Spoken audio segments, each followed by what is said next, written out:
Hi guys, magandang araw po sa ating lahat and welcome again sa aming YouTube channel.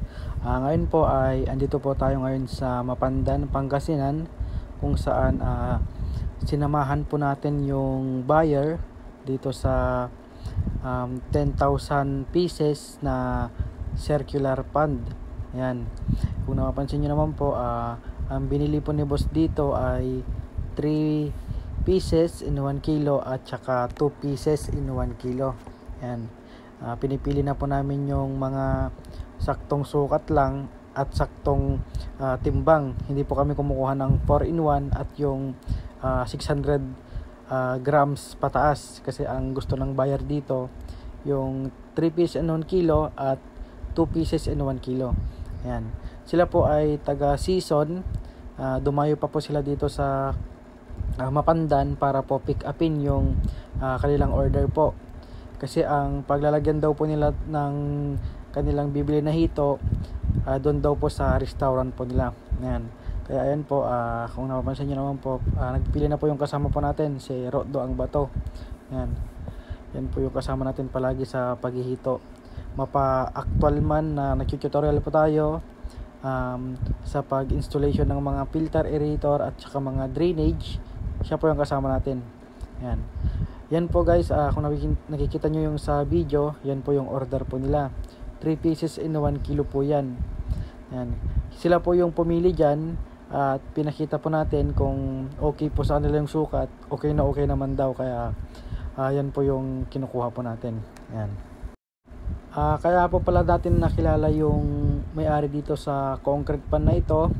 Hindi man sila nagpaturo sa atin sa paggawa ng concrete pan na circular, pero alam po natin kung sino yung gumawa dito. Di na lang po natin babanggitin kasi mahirap na po. Tapos dito naman po sa fingerlings, wala rin po tayong sagot dyan. Hindi rin po tayo yung nag-deliver ng fingerlings sa kanila, kundi sa iba po sila umorder.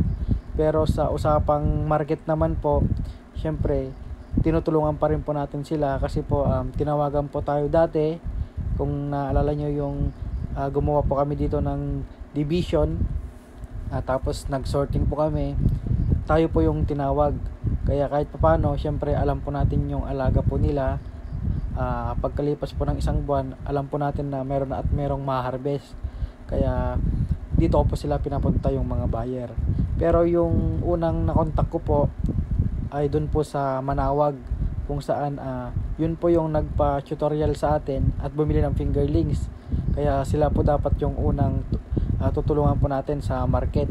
Pero ang nangyari po dyan, nakapagbenta na rin po pala yung Manawag, kaya hindi na po natin pinuntahan. Kaya naala ko yung dito sa Mapandan. Sabi ko nga po sa inyo, kahit hindi po sila kumuha ng fingerlings sa atin at hindi po sila yung nagpagawa ng concrete pan, pero lahat naman po ay alam po natin kung sino yung gumawa ng concrete pan po nila at kung saan po sila bumili ng fingerlings. Yan. Itong alaga po nila ay nasa 10,000 pieces na iba-ibang sukat. Kaya yan. Ang alaga po ni Boss Jonathan dito ay nasa 4 months na po. Gusto niya na rin po daw na magbenta, kaya ayan, tinulungan po natin. Pero meron pa tayong buyer dito na nakausap, taga Ilocos. Kaso ang gusto niyang kunin 1.5 na kilo na 2 pieces in 1 kilo. Kaya yun, tinignan muna natin tong alaga ni Boss Jonathan bago natin sila mapapuntahin sana. Kaso hindi na po tayo natuloy dahil yung 1.5 na kilo na gusto po nila, alanganin po yung timbang. Kaya ang pinapunta na lang po natin dito yung taga season at tinignan po nila ito bago po nila binili. Ayan. Kaya sa mga gusto pong magpatulong dyan, PM lang po kayo.